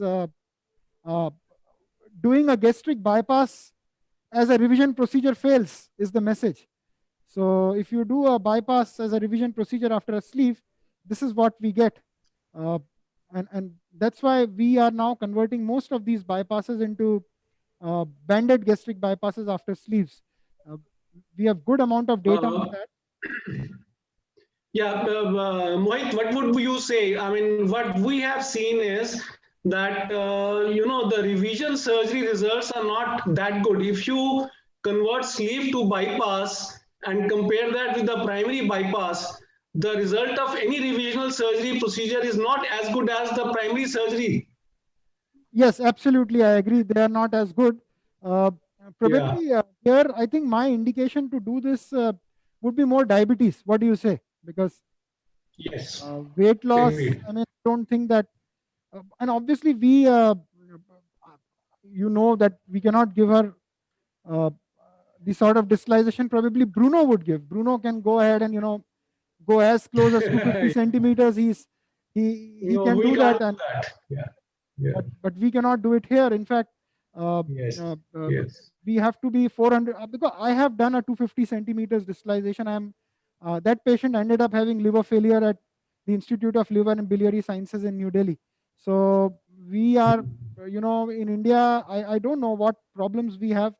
Our livers are very prone to get failures and very prone to give diabetes. Both bad things with us. So I don't usually. You see, there is definite, variation of territorial variation as well as genetically variations, ethnicity. It all is. Because of is different, as well as genetically we are slightly different than the Western population. Absolutely. We did some of these digitalizations in African patients, and I have a lot of this base from Nairobi, and they are doing pretty well with 250, but here we have this problem. And plus what I'm concerned about, and what Dr. Fobi is very rightly explained me, that you are not going to see these problems in 2 years. Like, our MGB patients. If you remember, I used to do a 350 centimeters bypass. If you used to, initial days, I am still getting liver failures from them now. So point I'm trying to make, the incidence of even malnutrition is so insidious in these patients that somebody who is thinking to have a survival of his practice for another 10 years should refrain from all these things, because it's a little tough. And I don't know, when I share this data with some other surgeons from other parts of the world, they don't agree that they do a 250 regularly, but I don't think we have that kind of liver in Indian subset of even the Chinese surgeons are scared in doing that sort of a bypass. So this is the hiatus. I don't see a hiatus hernia here, so I'm not going to unnecessarily go and dissect it. If I would have had a hiatus, I would have repaired it. But now let's dissect this pouch. This is a large candy cane, and what I'm going to do is I'm going to do a little bit of dissection here, maybe just to devascularize a little part of this, so that I'm just very abut to that part and this mesentery does not bleed. I think I'll be good. So let me bring in the bougie now. Mohit, 1 second. I mean, Dr. Bruno made a very valid point that if the previous gastrojejunostomy has been a linear stapler one, then you have to be careful about the part of the stomach, which you take away or leave once you fire the stapler. Yeah, so absolutely. what was the previous method by which? So this was a staple one. So yes, we have to be cautious here. So so this is what I did. I have passed in the bougie, as you can see. So the bougie is here. Show the tip of the bougie for the purpose of the. So the bougie is already here, as you can see, and it has well crossed the end. So what I'm doing principally is I'm trying to recalibrate my anastomosis also. So you can see that I'm actually, so it's a lot of pouch here. Can you see that? Yeah. It's a lot, and the anastomosis is here. So I'm actually, helping this patient both the ways. I can feel here that if I take a blue, it is fine. I could have taken a gold for all those who, want to be more cautious with this sort of a dissection. You can obviously take a gold here, but I'm good with a blue, because I think when we fire gold on small bowel, even though in revision surgeries, the incidence of bleeding is very high. Even post-operatively, sometimes they bleed. And now what I can see is that this area also I can resect. So a little bit of pouch here, maybe a little bit of dissection here. I can resect this pouch. So give me a harmonic, please. I absolutely understand that we have very limited options here in a gastric bypass if we have weight regains. But to be honest, the least rate of complications we had with any surgery at our center is Roux-en-Y gastric bypass. So yeah, I absolutely 100% agree with you. I had all complications with mini gastric bypasses, and if at all I had one surgery where we had a very smooth sail, uh, that was a gastric bypass. So often the indications to do a gastric bypass without a band has pretty much decreased at our center. We are doing most of these bypasses as banded, but this still remains a good option for patients who have GERD preoperatively. So this is the pouch resection which I did. I have less options here. I'm going to put a minimizer ring here just because we do not want at this stage, again,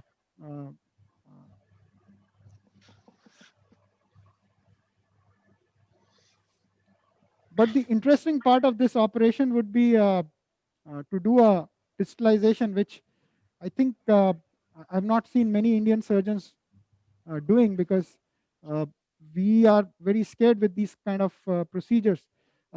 But now I standardized even my distalization. So we sat down and we sort of thought that, okay, we're going to give a 350 to 400 centimeters of a nice common channel, and that should be sufficient enough for the patient to survive this surgery. So that's what we actually thought, and I'm pretty happy with and okay with giving a 350 centimeters of a common channel.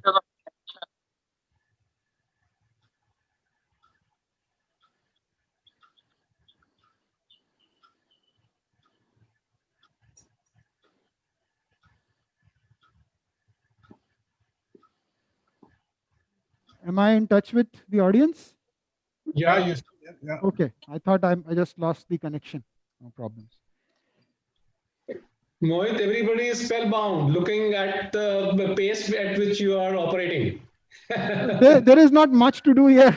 It's not a routine gastric bypass. There's not much. I'm just putting a band and then I'll just distalize in another 15 minutes, because the patient here leaves us with very little options. I don't know. I mean,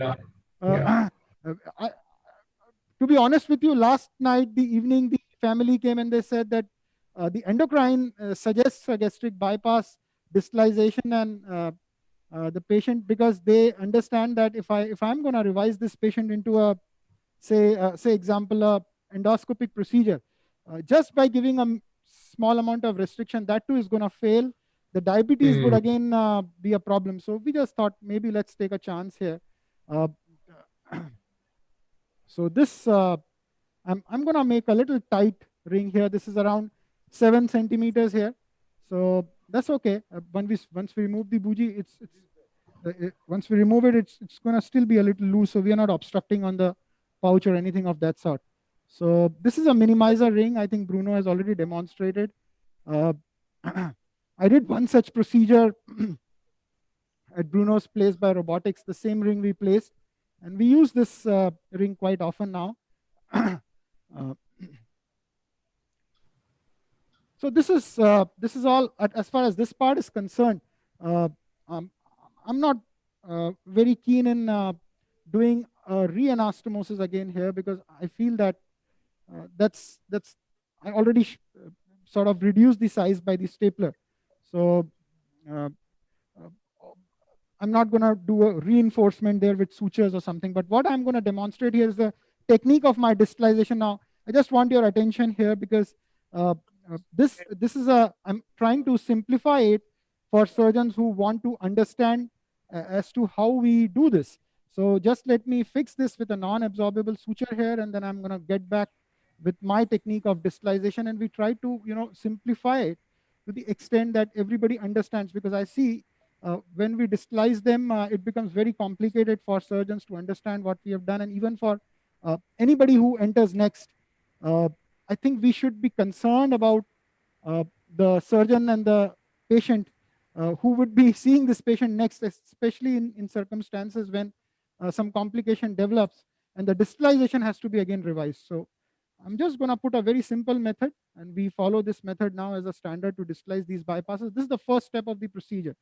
Resizing the pouch, putting in a band, and this is the nice done. Mohit? Yeah. Nice.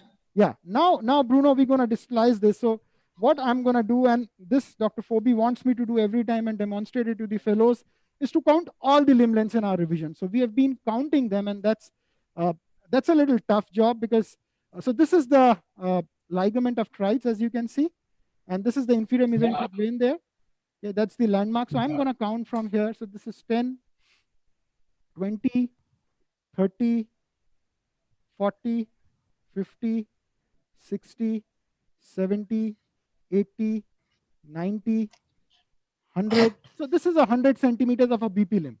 Already relatively long. Yeah, it's long, but I don't think it's working for this patient. We need to disguise this.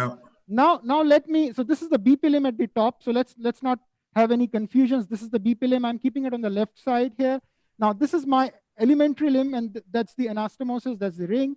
I'm going to count from here. So this is 10, 20, 30, 40, 50, 60, and 70. So a 70 centimeters of an elementary limb. Now, usually it's okay because we just need 50 centimeters to avoid the bile coming in. And this is the common channel here. So this is the elementary limb, and that's the common channel here. So now I'm going to count towards the ileum. So this is 10, 20, 30, 40, 50, 60, 70, 80, 90, 100.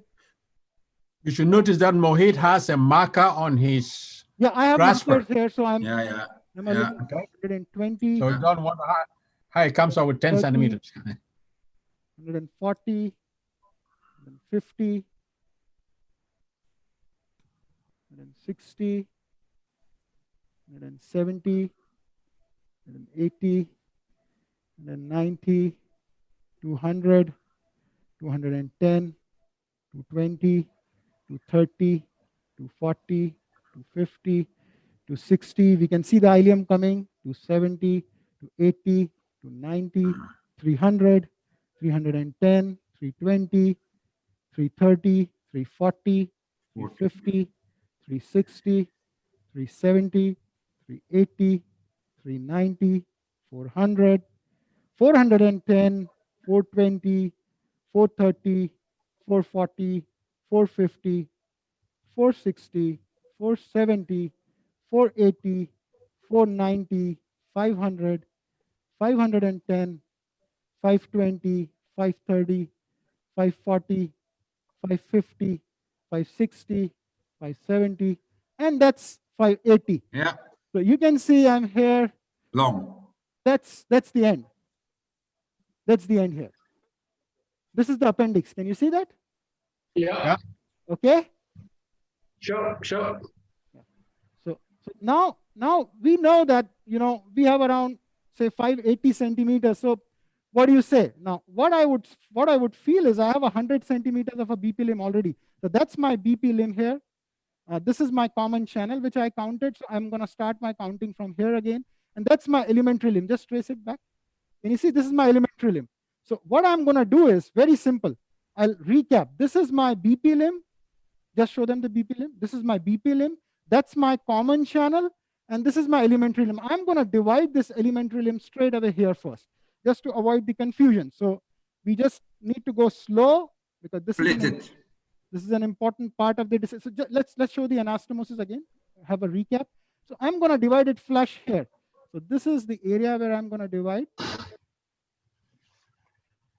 Small passage. So that I have some area to work around. These are the flimsy ones. I'm going to enter my grasper and just open it.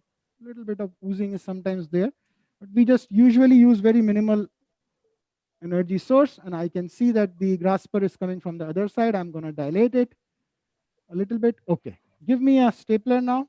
Give me a white so I can divide this. I'm going to use a little bit of articulation if required because this comes straight in my line. So, okay. Okay, so this is, now the trick is I'm going to go extremely flush. So I'm not going to leave anything here. So you can see that's the BP limb. Again, I will demonstrate. That's my BP limb. That's my common channel. This is the common channel. That's the BP limb. And I'm going to just divide it here. So this is divided. Now what I'm going to do is, this is my elementary limb, as you can see. I'm just going to put a clip here. Let me put a clip so that I can avoid all the confusions. Very simple. I'll just put a clip and I'll trace it back for your convenience. So just let me trace it back. Okay. So this goes there, there, and then it goes. Is that okay? Yeah. Yeah. So that's my elementary limb. No confusions. I'm here. I have marked it with a clip so that we don't confuse. That's the elementary limb. Now I'm going to anastomose this. I'll just open a little bit here. I'm going to keep it on the right side. Now let me go and do a very minimal mobilization. I'm not. I have to be concerned about my supply to my. Absolutely. So I'm just very little, just for the purpose of creating a minimal area for me to work around. That's okay. I'm good with that. And now that's the common channel which I'm going to count. So what do you say? I have around 580. I don't want to give less than 400 to Indian patients. So I'm going to add around 200 here. So which means that's good. That's the best. That's the best I can do. You agree, Bruno? Yeah. Let me take around. Yeah. So because you work already a bit with additional restrictions. So when you're going to leave here, certainly, you know, something as 4 meters in total, you have 7 centimeters elementary limb, and then you're going to have 3 meters of formal common limb. So it's going to be, you know, 3 meters 70. I think that's going to be fairly good. Yeah. Because I, to be honest with you, anything above 350, I can sleep tonight. I can. No, sleep. that's it. This patient's going to come back to us in our clinics, and you know, I hate when gastroenterologists say bariatric surgery causes liver failure. So let me start. So that's 10, 20, 30, 40, 50, 60, 70, 80, 90, 100, 110, 120, 130, 140, 150, 160, 170, 180, 190, 200. That's it. That's it. I think that's the area. I can take a little bit more. That's fantastic. A little bit more. No, stay there. Yeah. Stay there. Yeah. Little less will be better. Yes, exactly. Not to be greedy, right? Not to be greedy. Yeah. I should avoid. I should not show my real colors here. Don't forget, Mel, you certainly have to support me when I say that, because also Mohit gonna combine it with additional restrictions, so the patient will eat less. Don't forget it, eh? Yeah, absolutely. You know, and you know, so that's my clip there. Is okay? Yeah. Okay. So this is you know, why Dr. Fobi always stops me getting more aggressive here, because he knows that he has seen Indian patients in follow-up, and he knows that I'll burn my fingers there, and so he always does. And the point is that if you give a very strong malabsorption with a strong restriction, you will have disaster. Too much. Good. We do something what Scopinaro warned us. If you give a good malabsorption, don't be restrictive. And if you give a good restriction, so we have to have a trade-off between the two challenging scenarios here. So I'm just going to do a bypass of what you say, 200. So we have a safe 380 or maybe 400. So that helps us in you know, basically doing the justice to both the areas. And I'll close this with a suture.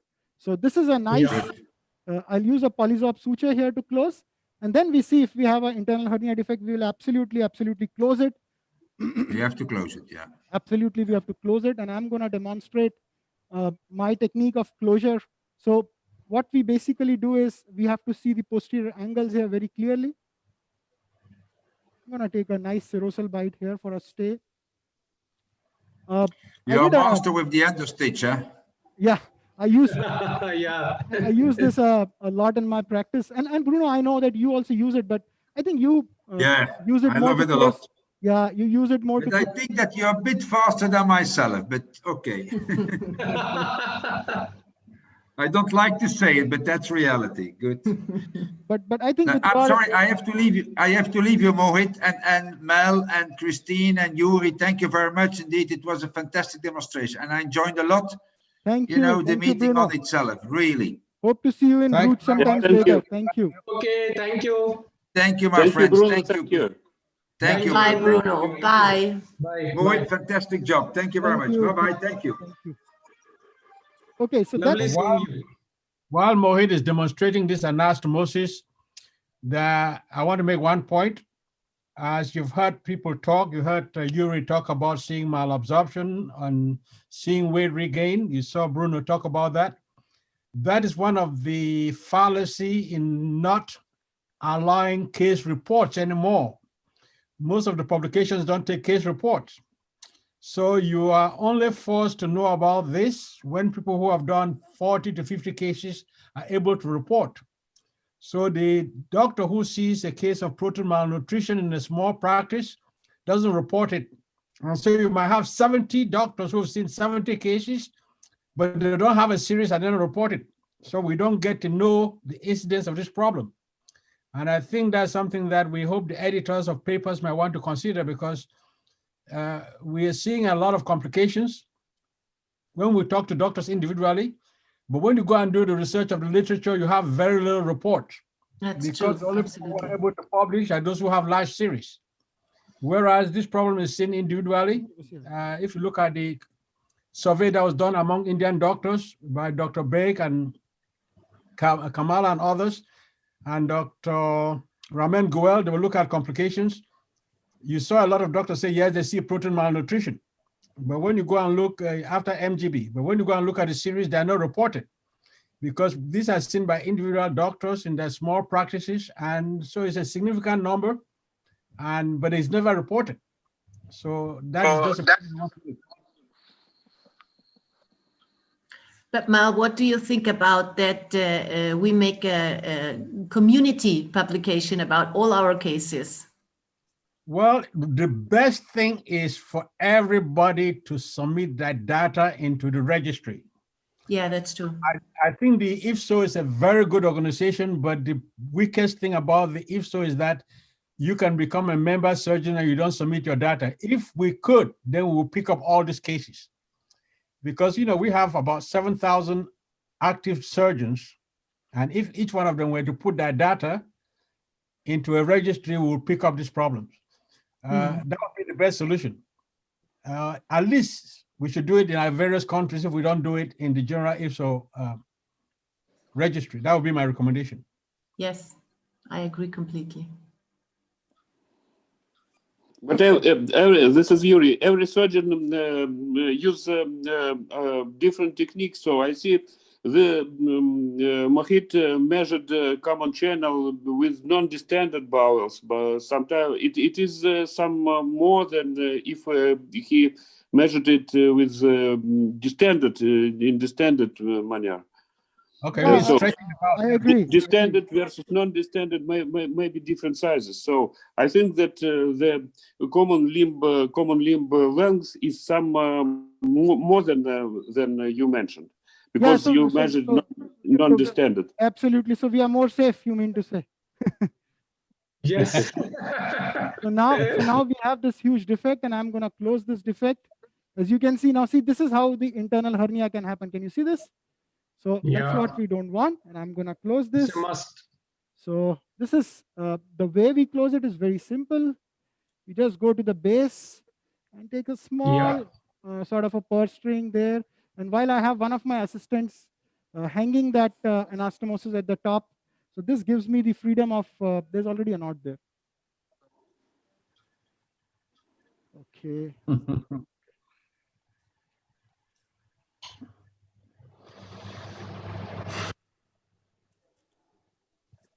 Okay. So now you can see I can demonstrate the defect more easily. Can you demonstrate the defect? See, this is the entire defect. You can see it's a large one, and then just show how he hangs it. Just show the top. Show the top. He's hanging it here from the grass. So we are easily, this gives us a good amount of area to.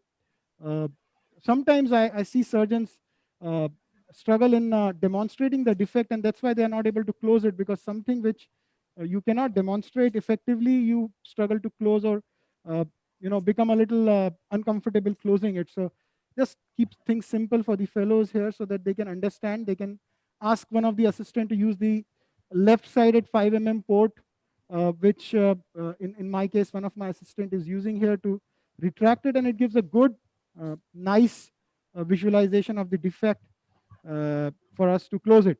And then the ultimate aim here is not to do some airtight closure, but there are two aims. The first is not to create a micro defect. So, that's a situation where you do not have a actual defect, but you create one, and then you struggle managing it later on. So that's something which one should avoid. And the second aim is to give this patient almost infinite lifeline of adhesions, so that there is no possibility. I know Dr. Khullar would explain it to you. He had pioneered one of the largest series of gastric bypass, and they had internal hernias. So they can explain you more, but I had a couple of them which landed up gangrenes and even mortality. So I'm very scared of this internal hernia. To me, that's the only problem we had with the gastric bypass till date. Otherwise, and that's also very less, I can tell you. But that's Yeah. something. You see, basically, when we started, we had literature telling that whether you close or you don't close, the incidence of internal hernia is almost the same. So we took the easier way, and we thought, then why close? And as it would have had to happen, after 3 years, we started getting internal hernias. We got in a spate of 4-5 jejunal hernias, and luckily, all of those we could detect in time, and went in and closed the defect. And then it was that it's more common in jejunal only. Peterson is too big a defect, and usually Peterson hernias don't occur. So we started closing only the jejunal, and as it would happen, we landed up having Peterson hernias after 3 years. Absolutely. Same story. Same story. Same story. This is a true story, and this happened in 2014, and since 2014 till now, we are every 100% cases we are closing both the defects. Absolutely. And we have published this paper in obesity surgery, and definitely there is no two thoughts about not closing. Both the defects, the jejunal as well as the Peterson defect, after ruined by gastric bypass, have to be closed. Absolutely. And it definitely reduces the incidence of internal hernia, no doubt about it.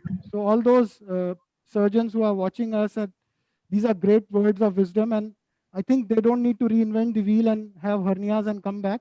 They can easily start to close it, because there is a lot of data from your center available, which is the Indian data. And even we have been in all 4,000 odd gastric bypasses we have done, we have closed. So you can see this. It doesn't take so much of time, and this is a nice closure. Absolutely. Wonderful. Yeah. So that's it. So this is the end of the procedure.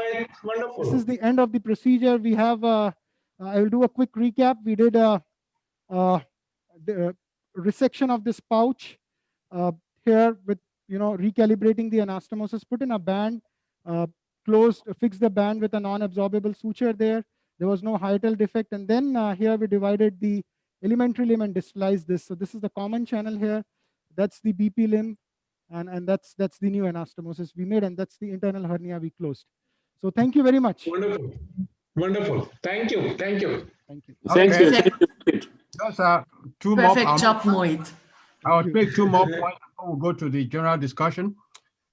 Placing the ring, you try to place the ring between 3 and 4 centimeters from the gastroesophageal junction, and make sure that ring is loose around the pouch. And the third point is the ring should be at least 2 centimeters above the gastrojejunostomy. Now, with that said, one of the things you appreciate is the fact that this operation took less than 35 minutes for a revision operation. And why it did so was because of the excellent exposure, maximal use of ports, and use of a consistent assistant who can work with the surgeon. Exactly. For surgeons who are coming into practice, should plan to have a multidisciplinary team. Their nurse or their assistant should be trained and use the same team over and over. And then there's no advantage of using one or two ports to say you are a good surgeon and then the patient doesn't get good exposure. As you can see, when Dr. Mohit closed the defect, he was able to have the assistant hold it up. You saw the defect and he can close it easily and succinctly. So that's the point to take home today. Now, before we close, I'll just go down the line and start with Christine. Is there any point you want to make about this whole seminar today?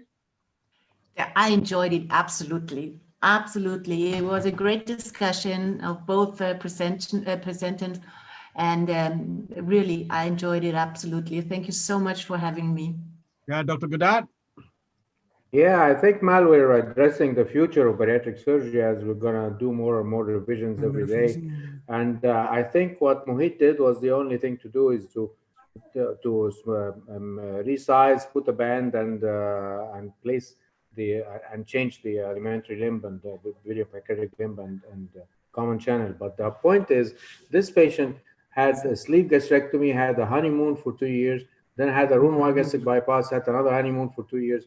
So the take-home message for me here is if this patient would have had the banded bypass from the beginning, probably she would have fared a little better than that. So I think everybody should consider banding the bypass initially. Thank you, Dr. Khullar. Yeah, you see, absolutely right. What we have seen is the first procedure is the best procedure, and that gives the best result in bariatric surgery. The revisional surgery, whatever procedure you do, would never do that good as that procedure would do as a primary procedure. Really enjoyed the whole session and great discussion and great seeing our international colleagues. Mohit is always, as usual, he is the master craftsman. It's really good to see him operating. I've been seeing him, and he's become a wonderful surgeon in front of my eyes. He does so quickly that you hardly get a time to really understand what he's doing, but he makes it so simple. The best thing in a workshop, which I always say, which people should appreciate, is that the surgeon should make the surgery look easy. Why?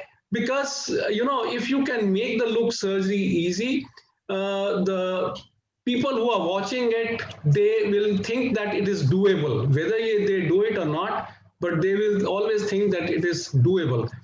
And making it more difficult is, you try to personalize, that I don't like. But Mohit is one person who makes it much simpler, and it is really good to watch him like that. Thank you, Dr. Fobi, for having me in this seminar. I had a wonderful time. Thank you very much. Thank you, Dr. YuryYashkov. Any comments? Yeah, Mel, thank you for inviting me for this webinar. It was really nice, and the technique of Mohit was excellent, really excellent. For me, it is important that he added malabsorption to restrictive component, because the patient had the diabetes mellitus type 2. It is hyperabsorption is important. It is very important for this patients. I enjoyed the webinar very much, and thank you once again. Thank to all participants, for all speakers, and thank you very much. Dr. Khurana.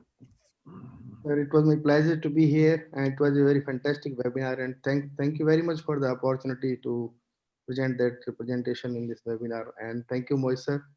And it's always great to watch him operating and using that endo stitch and all these things. And I'm missing my old days there, and hope someday I will come to see sir and you sir there. Okay, Mohit, do you have any closing remarks? No, thank you very much, everybody. And Mohit, may I ask one last question to you? Yes, please go ahead. How much trochas did you use, and how many assistants did you help? So I have just one assistant, and he's assisting me since last 12 years now. I use 5 trocars. So the trick here is, I'll tell you, I use more 12 mm trocars because I use 2 12 mm trocars. I could have done with just one. Why I use 2? And Dr. Khullar would agree. And I learned this actually from him only, because when you use more 12 mm, you can put in gauze through that. You can put in, a larger energy source. You can even introduce a stapler from that side, and that makes your job more easier. So I see most surgeons, they shy away from using more 12 mm trocars. At least 2 or 3 makes surgery more easier. Also, I stand on the right side of the patient, not between the legs, because I'm using an endo stitch, and triangulation to me is not a big deal, because with endo stitch, the suturing is much more easier than the conventional suturing. So that's again, congratulations. It was a perfect job, really. Thank you so much for coming, and thank you everybody for being here on the show, and we look forward to have you at some other show. Next year, we have another interesting webinar on sleeve revision, and that's the bigger elephant in the room. I think, as Dr. Fobi says, the sleeve is the new adjustable gastric band. Exactly. So we're going to see that. And next week on the 18th of January, we'll have another session on sleeve revision. You're invited to join us. Himanshu, do we have a promo for that? Yes, sir. We are playing the promo. Okay. Hit it. Again, thank you all. Thank you, my colleagues, for taking your time to come to this webinar. Thank you. Thank you, Dr. Fobi. Thank you, Mohit. Thank you, sir. Thank you so much. See you. Thank you. Thank you. Bye.